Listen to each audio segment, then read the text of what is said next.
Live from downtown Detroit, Local 4 News at 5 starts now.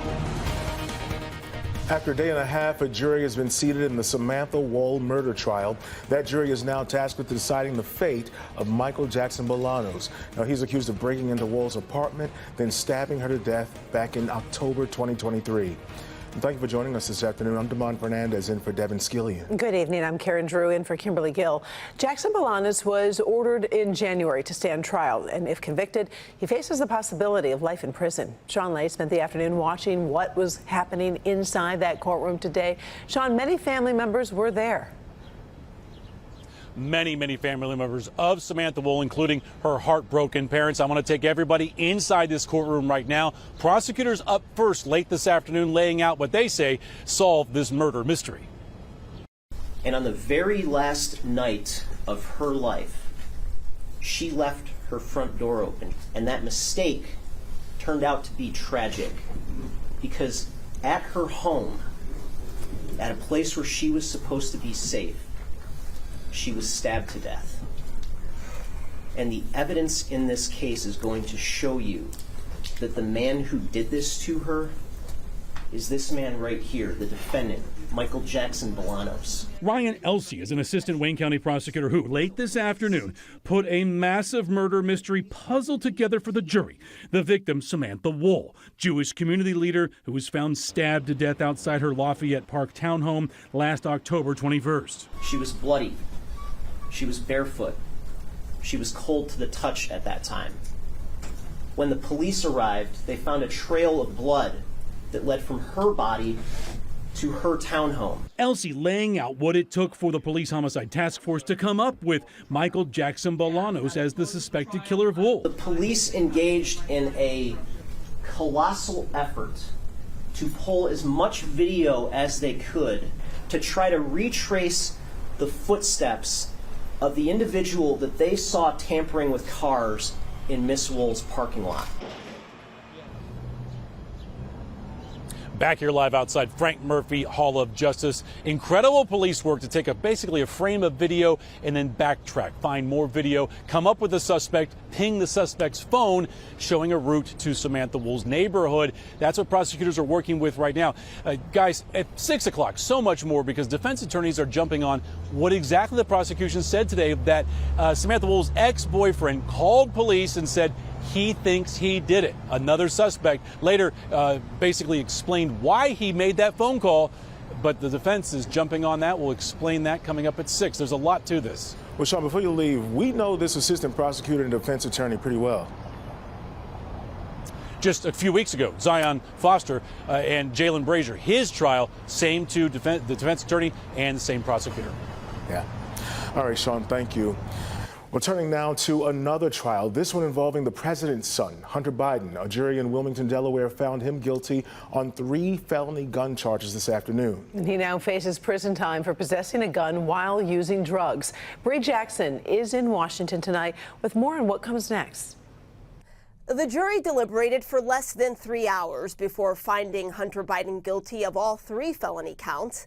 After the verdict, President Biden reiterated that he accepts the outcome of this case and expressed his support for his son. Hunter Biden, President Biden's only surviving son, found guilty on all 3 charges tied to the possession of a gun while using narcotics. Special counsel David Weiss, appointed by Attorney General Merrick Garland, brought the charges. No one in this country is above the law. Everyone must be accountable for their actions, even this defendant. During the trial, prosecutors argued Hunter knowingly lied on a federal form, checking a box claiming he was not an active drug user when he purchased a gun. It was these choices and the combination of guns and drugs that made his conduct dangerous. Hunter Biden has admitted he's struggled with addiction, but claimed he was not doing drugs at the time. After his conviction, he released this statement saying, "I am disappointed by the outcome. Recovery is possible by the grace of God." First Lady Jill Biden has been by her son's side for most of the trial. In a statement, President Biden said, "I will always be there for Hunter. Nothing will ever change that." Republicans reacting. The chairman of the House Oversight Committee posting online, today's verdict is a step toward accountability. The verdict comes with political implications for President Biden as he fights for re-election. His opponent, former President Trump, faces several legal challenges of his own and was already found guilty of 34 felony counts of falsifying business records. And the judge has not yet set a sentencing date for Hunter Biden. President Biden has said that he will not pardon him. The president will spend tonight in Wilmington, Delaware with his son Hunter and family. In Washington, Bree Jackson, Local 4. You know, Hunter Biden's legal troubles don't end with this case. He'll be in a California courtroom in September facing tax charges. Gun violence prevention is on top of mind for most public safety officials. Over in Oakland County today, prosecutor Karen McDonald introduced a new foundation that will help tackle that exact issue. Pamela Osborne is live for us tonight on this story. And Pamela, officials say there definitely is a lot of work that needs to be done on this. Yeah, and very simply, this mission really is to prevent people from reaching a moment of crisis. The Oakland County prosecutor worked with other community leaders to come up with a place where information and resources exist, information that they've been developing and researching as a result of this mission. I want to focus on a lot more than just once somebody has a gun in their hand. And the good news is, there's actually a lot we can do. Oakland County prosecutor Karen McDonald speaking to the core mission of the All of Us Foundation. I made a decision some time ago that there were moments when sharing what happened was absolutely necessary, and this is one of those moments. At the unveiling today, we heard from the people who gun violence has touched. People like Molly Darnell, who came face to face with the Oxford school shooter. I watched as he raised a gun to me. My reaction to move to the right and the door between us, it saved my life. In 2020, a year prior to the Oxford school shooting, gun-related injuries surpassed car accidents as the leading cause of death for children.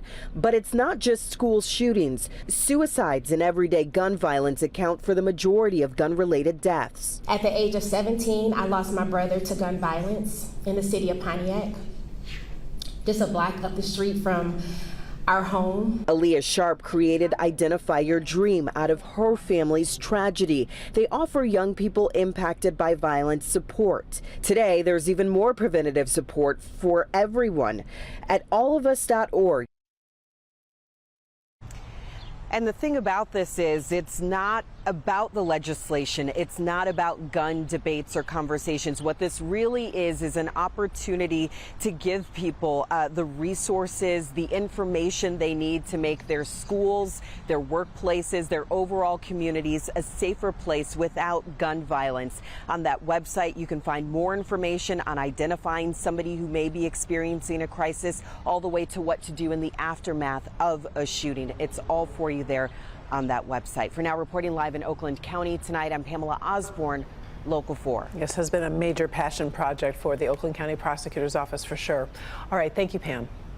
Detroit City Council is voting to approve a new ordinance that will impact restaurants all across the city. Now, that measure requires restaurants to post signs showing they're in compliance with health inspection rules. Will Jones is on this story for us tonight. So, Will, it sounds like this could better help consumers pick and choose where they want to eat. And Damon, that is exactly the point. When you go up to a restaurant, we're at table number 2 in Greektown, you should see a placard displayed like this one. And what you want to see is a green placard. It shows that this restaurant is doing the right thing. And we will now move to the new business portion of the agenda. The Detroit City Council approving this afternoon the Dining with Confidence ordinance. It will require restaurants to display a color-coded placard indicating whether they are in compliance with the city's health department. We're putting this in our body and we can get sick.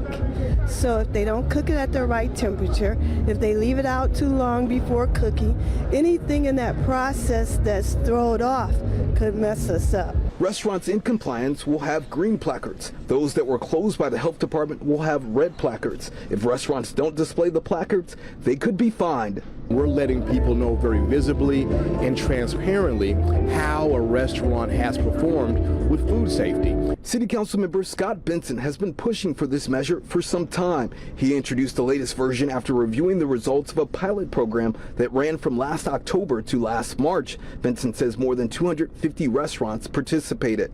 One of the things we do here is we do chef kitchen tours where folks are allowed to come into our kitchens and look around before and after their chef table meal. But it's great to have it because transparency is a must. Other cities have similar ordinances, but in New York and LA, for example, restaurants receive a letter grade with A being the top score. Why not that here? So this was a conversation we had with the restaurant industry. They indicated they were opposed to that. We said that's fine. Let's do something modified. The Michigan Restaurant and Lodging Association saying this: we have very serious concerns regarding how effectively and how fairly this ordinance can be implemented by the Detroit Health Department. In our estimation, that department is well intended but dramatically too understaffed to officially enforce existing restaurant regulations. The incorporation of this regulation to their workload poses the very real threat of jeopardizing the reputation and livelihood of hundreds of restaurants in the city of Detroit, and very well may drive investment outside of the city. Another look at this green placard. This is exactly what you want to see. This ordinance goes into effect in 6 months. We are live in Greektown. Will Jones, Local 4. Sure, we'll see how this evolves. Thank you, Will.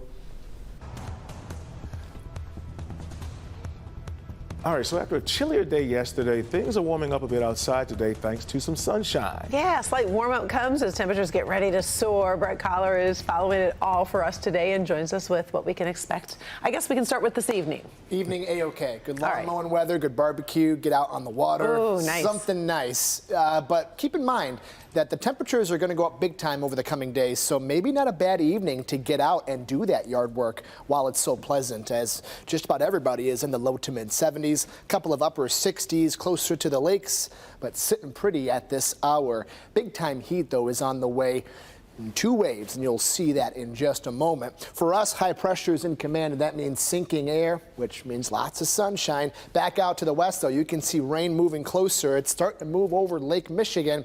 But by the time it gets here, not going to be a whole lot of oomph to that punch. So there could be a drip or a drop after sunset, but the overnight hours is when we have a slightly better chance for a few showers. This evening, though, A-OK, 70s falling into the 60s. We've got 90s in the forecast, and not just one of them. We'll talk about when that is in just a bit.